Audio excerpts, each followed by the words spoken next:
This is the Johnny Cleveland Podcast, all things Cleveland sports, with your host, John Suchan.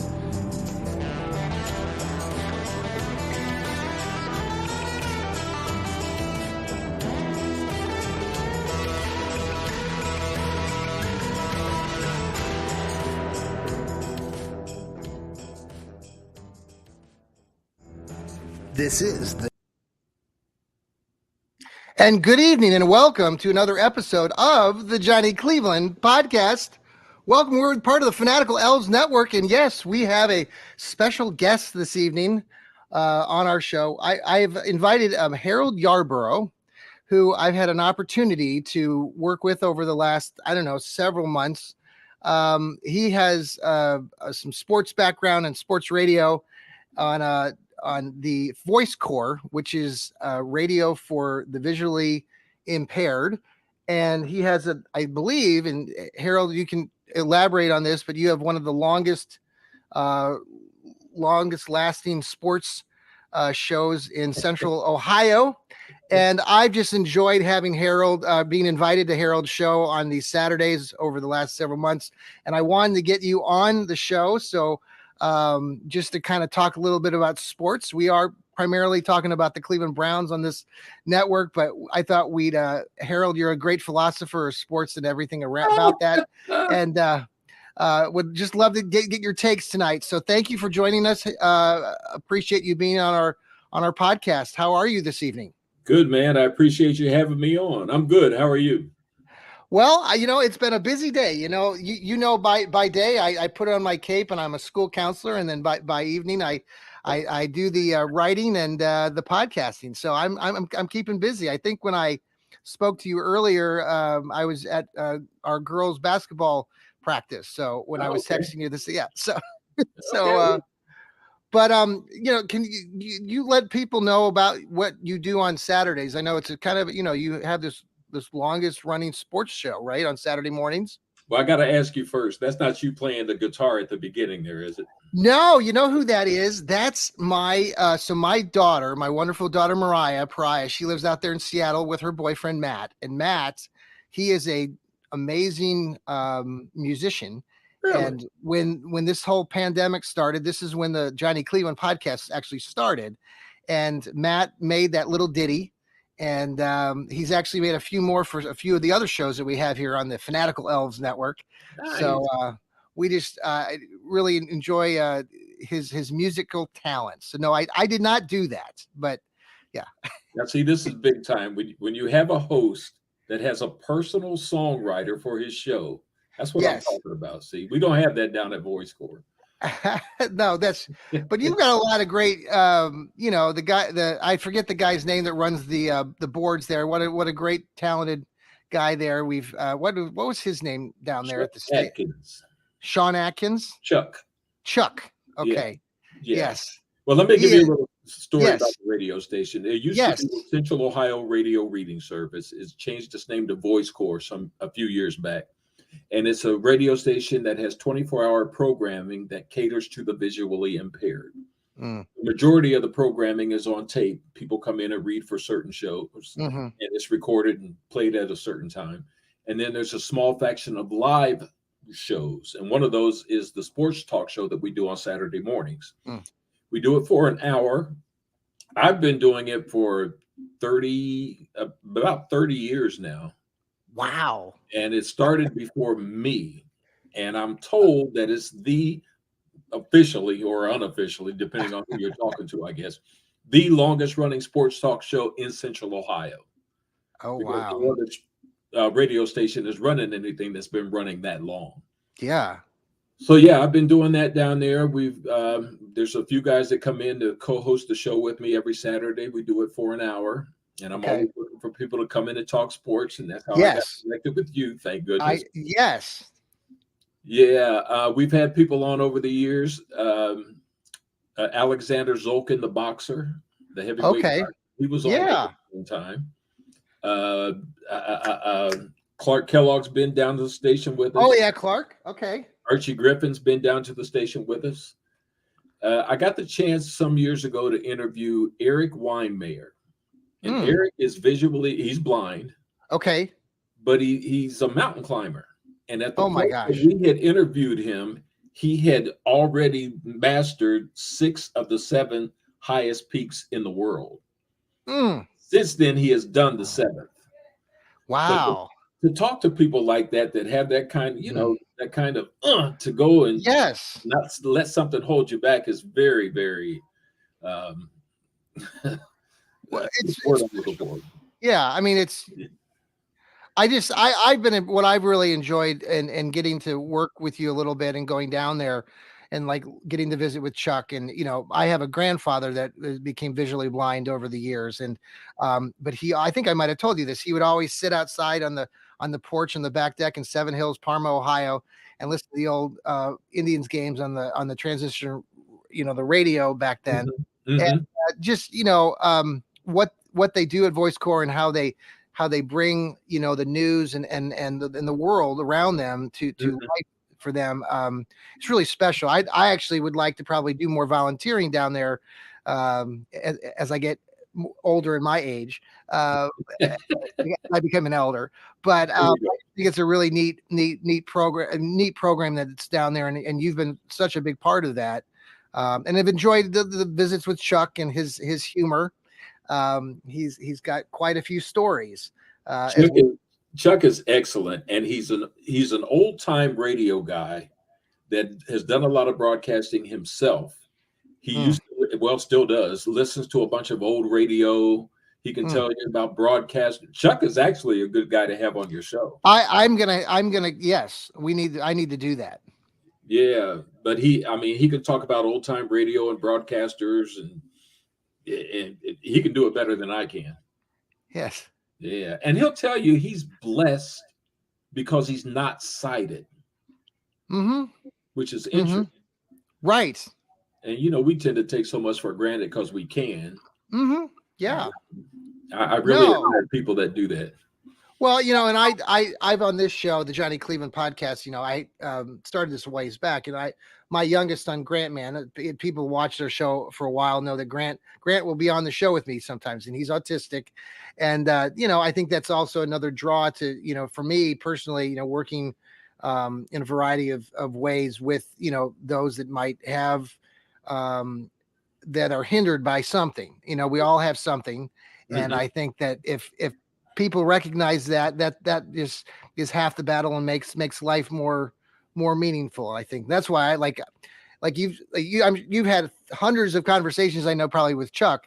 I've only had a few, but I definitely remember them. Yeah. After I've had a chat. So yeah, we'll definitely have to have him on the program here. But when you do your show, it's really unique. Those of people that don't listen to your programming much, but you go through, it's a sports show, and you always start off by sharing all the football games and things that are going to be broadcast throughout the day for those that are listening. And then you've have guests on, and we kind of talk about different things. Last week, I know we talked a lot about Ohio State and Ryan Day's he got a little upset there with Lou Holtz, the 86-year-old Lou Holtz. Yeah.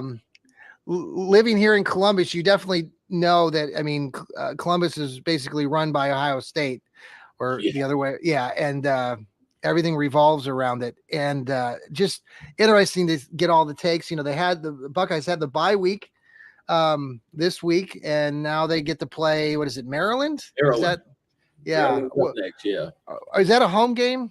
That is a home game. And when you were in the studio with me Saturday, and I think I mentioned to you, I'm not happy with the way that they generally come out after a bye week. And I'm going to have to correct myself on that, because I was doing a little research here. Okay. And apparently, like the last 4 or 5 years, whoever they played after the bye week, they have drilled them. Okay. So what I was talking about was that they don't necessarily come out and they're fired up and they just they just come out methodically and get it done. And at the end of the day, they've won by 30 points. Where are you at with? I know we've talked about in the show the quarterback play. Where are you at with the young? What is the kid's name? Kyle McCord, yeah. Yeah. Are you on board with him? Do you see progress? Do you see him being the long-term guy? For me, the jury's still out, rightfully so. After the first game with Indiana, I thought, okay, he doesn't look comfortable back there, so I don't know how much confidence he's got. But then I compared his stats in his first game to C.J. Stroud's stats in his first, and they were comparable. Yeah. And Lord knows C.J. turned out to be a great quarterback. What the heck? He's playing it out of bounds, man. He's like just fantastic right now. He's doing things that I don't think anybody expected. And Houston now has won, what, 2 games? They're 2-1? Yep. 2-2. So 2-2. Yeah. So congratulations to CJ Stroud. Well, not only that, he's thrown for like over 1,000 yards or something, no interceptions, 5 touchdowns or whatever it's been. Whatever it is, it's a record for a rookie in their first 4 games. I think he was motivated by Ryan Day's, burst of anger against Lou Holtz. I think he was. So? No, but it is nice to see these because that's been a long thing. Harold, you've probably, you think about all these former Buckeye quarterbacks that have come and gone. I mean, Buckeye quarterbacks traditionally have not had much success in the NFL. Right. I mean, that's when you start looking historically but recent times now, of course, there's somebody like Justin Fields who, God, I don't know what to make about Justin Fields. Like, I think he's like really a talented quarterback. I think it's just the situation in Chicago. So much of that comes into play. You need to be in the right place with the right coach and the right offensive coordinator and possibly even the right quarterback coach. And everything has to be in sync for it to work. I'll give you a good example, maybe, is Jared Goff. He went to Los Angeles for whatever the reason, and I can't think of the coach's name out there now.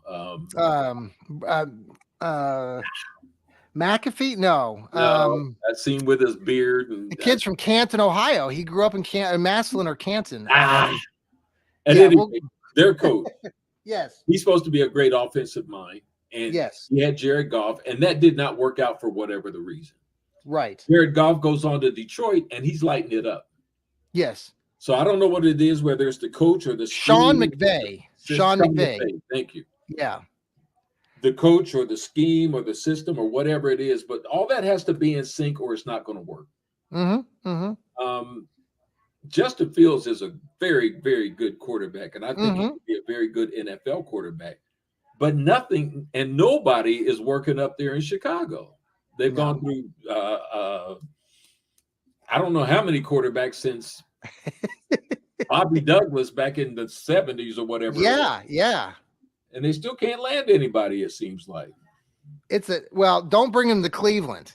We'll talk about that here in a minute. I think let's go ahead, Harold, and pause for a break. We'll do that, and then when we come back from the break, we're going to dive a little bit into the Brownies, and I want to get your perspective on what's going on in Cleveland a little bit with Deshaun Watson and maybe the Browns. And Deshaun didn't play on Sunday, though it was a beautiful day and sunny. We'll be right back. This is the Fanatical Elves Network, and this is our Johnny Cleveland podcast. I've got Harold Yarborough as our special guest tonight from Voice Corps, and we'll be right back.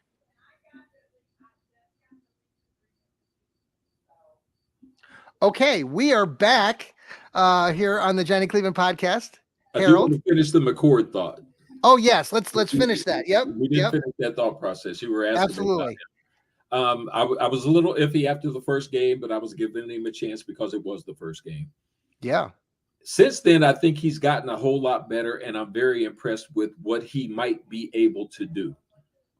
However, when I look at this last game.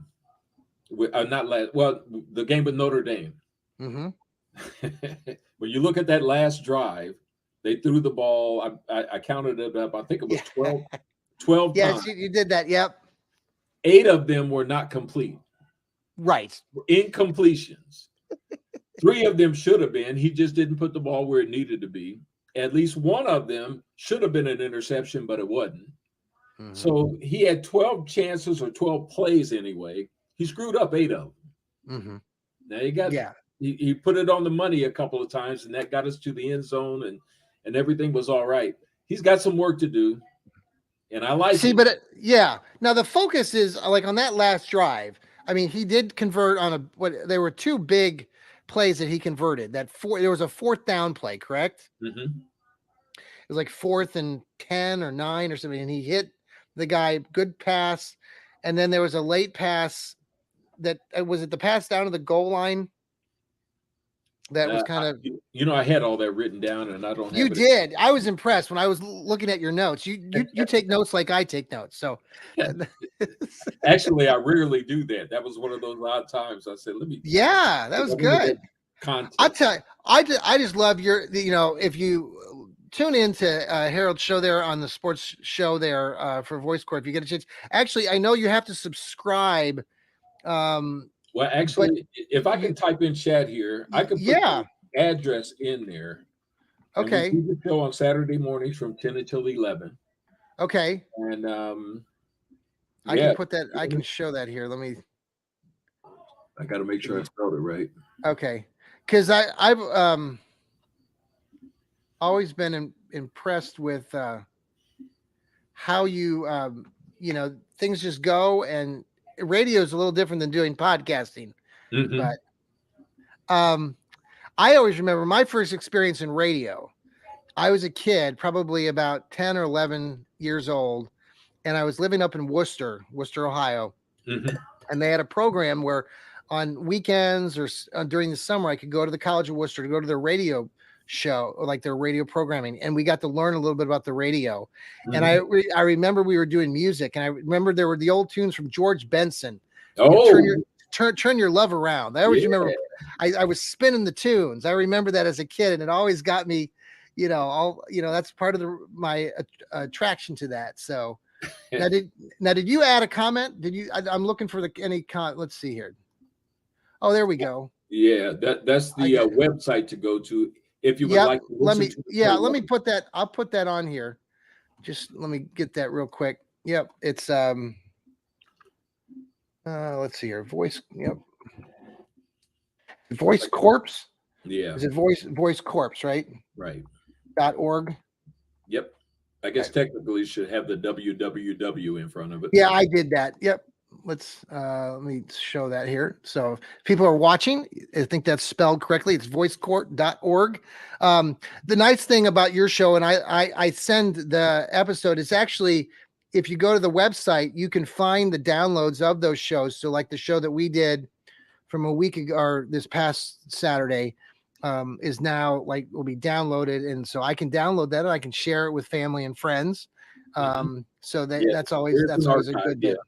Yeah, down there in the archive. So, so just briefly, the Brownies, we're, I had a show last night and I called it Overreaction Monday, because I tend to be a little bit overreactive. Any people that know me, John Suchian or Johnny Cleveland, or however you want to go by, know that I can sort of go on my rants, and sometimes I don't make a lot of sense, but, regardless, did the show last night, and part of what we really talked about in that program was about what the hell just happened in Cleveland on Sunday with Deshaun Watson. Apparently he got cleared to play in the game, but decided on his own that he didn't want to play.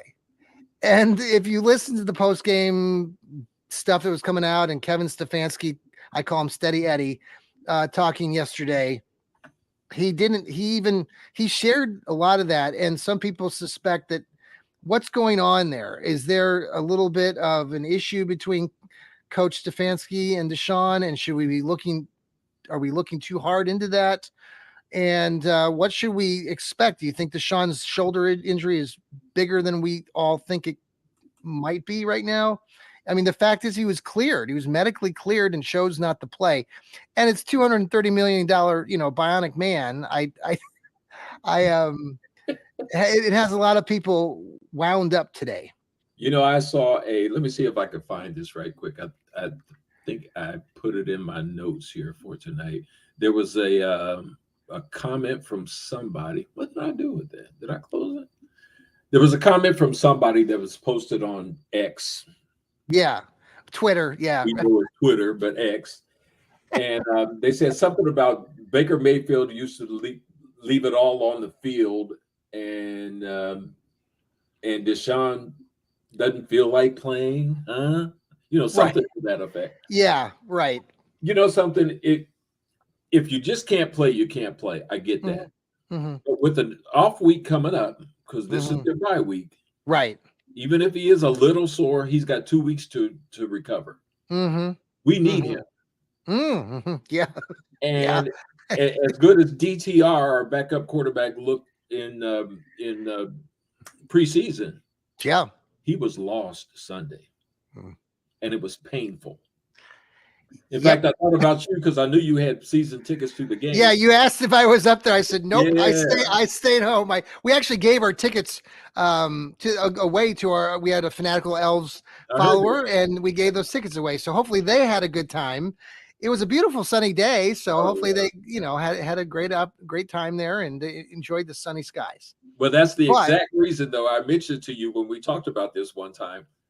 Listen, I'm in Columbus, Ohio. That's a 3-hour drive. So you're asking me, as a Cleveland Brown fan, to drive up there, spend $200 or more on a couple of tickets, spend $25 to park, spend whatever I'm going to spend to eat, deal with the traffic coming back home, only to watch a product like you gave me Sunday? Oh. Okay. And have to drive back. I don't even want to tell you this, but I think the people that won the tickets that gave them the giveaway, they live in Canada. Really? They came down from Canada. Can you imagine? I've just been feeling all week like these guys came down to Canada. They might have flown, they might have driven. And like you just said, I mean, the product was just crap. Yeah. And the thing about too with the defense, we talked a lot about that, that stellar defense and the guys buying in the Jim Schwartz. But a lot of talk now has been how we went back to kind of this same old Browns, and it's this sense of like, did they the minute there was a little bit of adversity, and true, they were on the field a lot because the offense wasn't doing diddly. I mean, they took a couple steps back, it seemed like, and tackling was an issue. There were several missed opportunities on plays that could have been stopped potentially, but it's 80 degrees, but that's the same for both teams. Right. It just felt like, I mean, it was just, I felt like the game was close. I mean, I felt like it could have gone either direction there for a good while in the first half. And then that last 5 minutes of the first half, just sort of, they scored a touchdown and then they got another one right in that last few moments. So do you think, Harold? The period up until we got Deshaun, there was always a question mark as to whether we can get a good quarterback in here to take us to the next level. The defense always played at least well enough for the most part, and the offense never lived up to their side of the ball. Now the defense is playing lights out, and all we need is some offensive stability, and that starts with the quarterback. And you can't have a guy like that that's making the money he's making and sit on the bench when we need him as bad as we do. Joe Burrow's playing. Yeah. And he's hurt. Well, I described it, Harold, last night in my rant on my Overreaction Monday show that we've already experienced the first chapter of Deshaun Watson, that all the turmoil, all the things that he brought to the team, that the team's been dealing with, that he's been dealing with off the field. And now we've entered chapters 2, 3, and 4, where we're starting to get a little bit more sense of who exactly this guy is and what he's going to do for our team. And I'm a little concerned. Well, you know what? The next 2 weeks are going to tell the tale, because you talk about if there's something between the coach and the quarterback, they've got 2 weeks to either fix it or it's going to get worse. I will be there with my wife, and I are going up in 2 weeks. So that's our one game that we go to the game together. I don't know how many more games are going to go up there. Like you said, it's a long drive up and a long drive back. And it's only getting colder. Now, like you just said, the next couple of weeks is very important to see kind of what happens with that. Are you on board with, Kevin Stefanski's been here now going into his 4th season. There's some stability with that idea, but where are you at with Kevin? And do you like the guy? Do you think he's a long-term solution? Are we just begging ourselves to say, well, that Mike Tomlin's done it in Pittsburgh and Andy Reid's done it in Kansas City, so obviously this is going to work out long-term for the Browns? Or I don't know if Kevin Stefanski is exactly Andy Reid or Mike Tomlin. He's his own guy, but I'm not sold yet on the fella. During the Baker Mayfield years, the Baker Mayfield offense had Nick Chubb and 27. Kareem Hunt. Yeah, as running backs. Awesome tandem. Yes. And seemed like every other play, if not 75% of the plays, he had Baker dropping back to pass as if he was Tom Brady or somebody. He wasn't Tom Brady. And you had this awesome running tandem that you didn't utilize properly. They had plays in the red zone where Chubb was on the bench. That I don't know what all the time. I want to understand that. Yeah, so, but if when offensive guys become head coaches, I don't even know why you hire an offensive coordinator if you're going to be doing it yourself. Let the man do his job. There's been talk of that too. Will they ever change that and give the offensive coordinator more let him call the play? Why would you want to be an offensive coordinator for somebody that's not going to let you do your job? Yeah, you're right.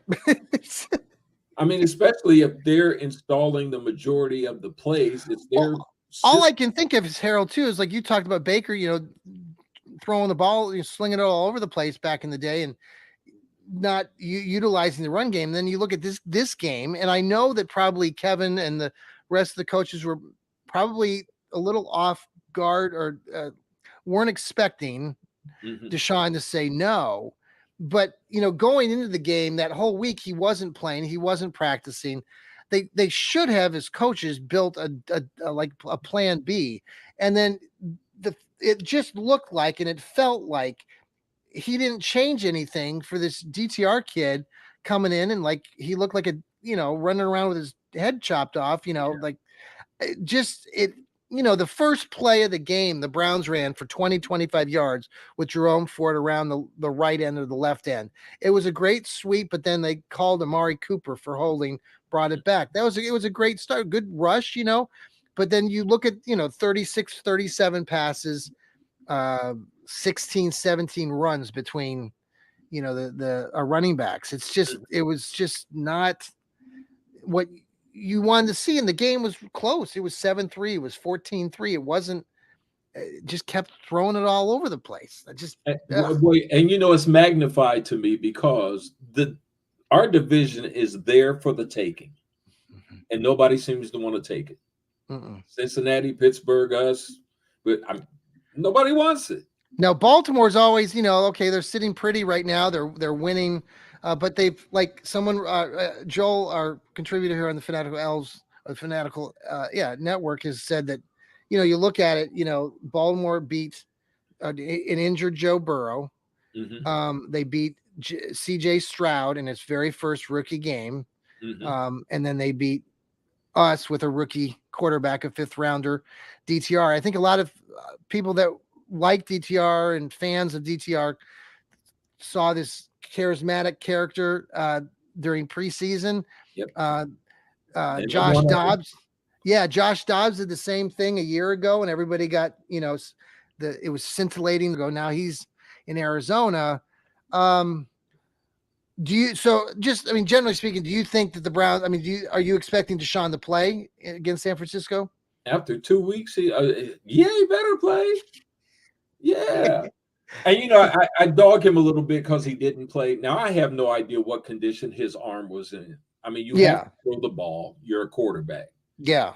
And I don't know if this is a good analogy or not. I've done a little theater work.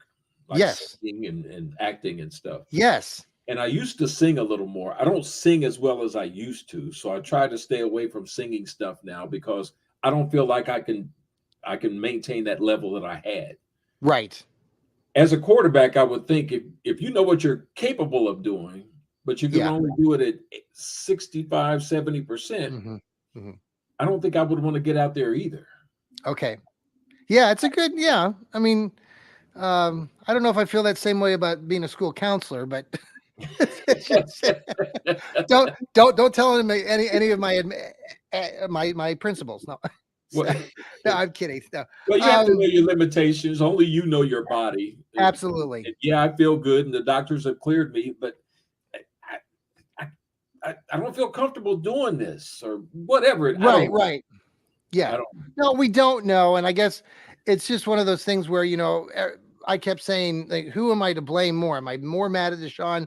I'm mad at Kevin Stefanski, or what's going to happen next? And it just seems in Cleveland over and over again. You've been a lifelong fan like I have. It's just endless. It doesn't stop. I mean, you could say this about the situation, yesterday, and we didn't know what it would look like with what we're seeing today with what just happened with Deshaun and stuff. But you go back historically and, Baker Mayfield, all the issues there, Odell Beckham, Jarvis Landry, all the stuff that was going on in the side, former coaches, that all the coaching carousel that's come through Cleveland. So you got Kevin Stefanski there now. Do you think that he's going to be there beyond this season? I think it depends more on how the season ends. Mm-hmm. Are you trending upward, or are you going in the wrong direction? Are you making those bonehead decisions like leaving Chubb on the bench, or are you making better decisions that make sense to the guy sitting on the couch with the Monday morning quarterback hat? See, Harold, this just drives me nuts too, because your point about Nick Chubb, there's a population, a certain percentage of sports writers and analysts, especially in Cleveland, who follow the team, and many of them, even when Chubb was doing all these things, they ignore what you've just said about how they would sit Chubb in important situations, and they would always come back with, well, the running game isn't as, you don't need it as much. You don't need, Nick Chubb. You're going to tire him out. And I'm like, are you kidding me? Where are you? Like, these people that are writing this crap, I'm sorry, it just drives me nuts as my own writer and an analyst. I would get into arguments with the people that I would write with, because it was like, they're ignoring what you have, like, in a Nick Chubb. And then now we don't have him. Now we have to learn how to play the game without him. And I think the team will, is learning that. I mean, obviously they got the big win against Tennessee, which was I think built on a lot of emotion, but then we get slapped in the face by the Ravens this past week. So, well, as far as that thought process, even if Chubb is in there and you don't plan on running him, he becomes a decoy. Mm-hmm. So now the defense has to concentrate on him. If he's not in there, right, all bets are off. So yeah. I think coaches outsmart themselves sometimes. Okay, everybody's expecting this. I'm not going to do that.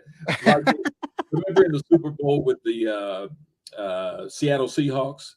Yes. And, right. Yes. Also threw the interception when they should have gave the ball to Marshawn Lynch. Yeah.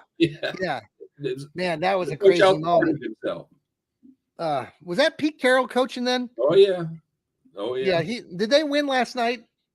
Yeah, they beat the Giants. The Giants are horrible. I got to give Pete Carroll some credit. The guy's 72 years old. Oldest coach in the league right now, and it seems like he's still enjoying it, having fun. It's funny you mentioned him. Not to change the subject, but I'm going to ask you a question right quick. If I was to say to you, I'm going to give you a coach, and the coach has coached 100 games. Yeah. And he's won 70, he's won 80 of them, 80 of his first 100 games, and he's lost 20 of his first 100 games. Great coach. Yeah. In the next 100 games, he wins 20 and loses 80. Uh-huh. Is he the great coach that he was when he was winning? Or is he just average because now he's got a mm-hmm. Right. And the reason I ask that question, I look at somebody like a Bill Belichick. Mm-hmm. Great record when Tom Brady is there. Mm-hmm. Now Tom Brady is not there, and he looks to be kind of an average coach. Well, we started with him, yeah. Greg Popovich in San Antonio with the Spurs. With David Robinson and Tim Duncan and those guys were there. Great coach. They're not there, and his record doesn't look so impressive. Exactly. So is it the players that are making them great? Oh yeah, I mean right. I mean you've coached. Have you coached in your day? Have you? No. Okay. Well, I mean I've coached. A lot of middle school, high school kids, and you get the kid that's pretty talented. That kid can really help your team. They're good. So it's I think it's a lot on what you got with the kid or with the player or the pro athlete or the college athlete, obviously. So, yeah, Pete Carroll, boy, I'd say, and then Bill Belichick. Yeah. I'm sorry. That's the reason I brought that up when you mentioned Pete Carroll. We hailed these guys as great coaches because of these championships. Yeah. Pete Carroll has been consistent in winning and winning, not necessarily championships, but seasons. No matter what his roster is. Geno Smith is looking like an all-star quarterback. Well, okay, so, but you go back to somebody like Bill Belichick. Bill Belichick, he started with the Browns, right? I mean, he transitioned, got canned right when they went to Baltimore. Yeah, and then, but he wasn't doing, I mean, he was semi-successful here. He pissed everybody off here in Cleveland because he got rid of Bernie. That was the big divide before he left. So, no, Pete Carroll is I was I'm not a big Pete Carroll fan, but I like we're saying is like he's been there for a long time, and wherever he's gone, he's consistent. Yeah. I don't know. Are there other, I mean, Andy Reid comes to mind because he had, pretty good success. I think he was in Philly, right? Yeah. Before, now at the rate we're going now, Mr. Ryan Day might be in that category. If you consistently win 10 or 11 games and can't win the championship. Where will he go? Will he jump to the NFL?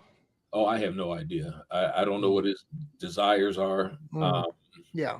I can't answer that question. But as far as the coach of Ohio State, you've watched a lot of coaches. Where does he rank with you as far as talent and being a really excellent coach? Maybe X's and O's or motivation, or where does he land for you?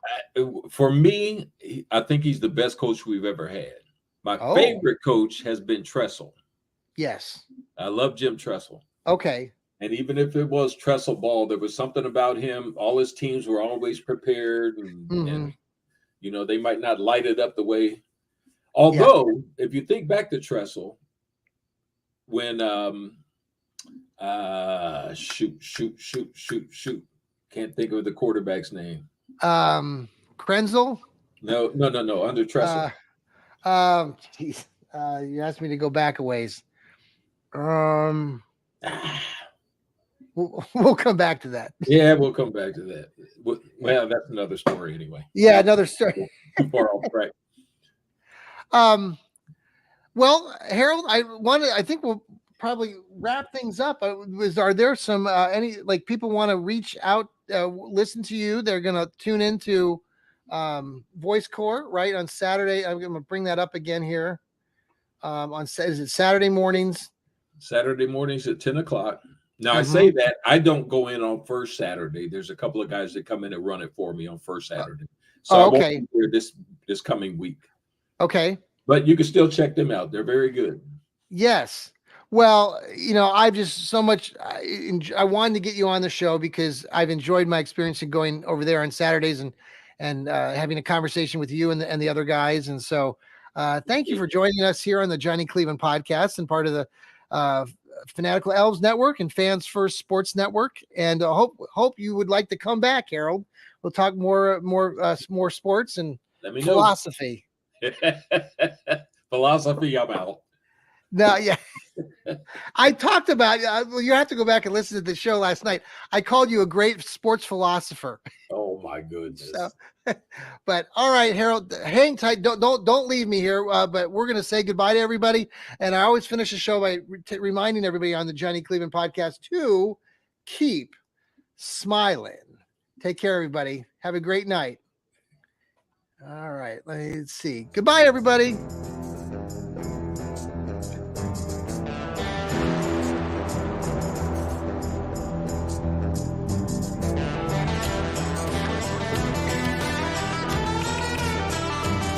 Good air guitar. That's right.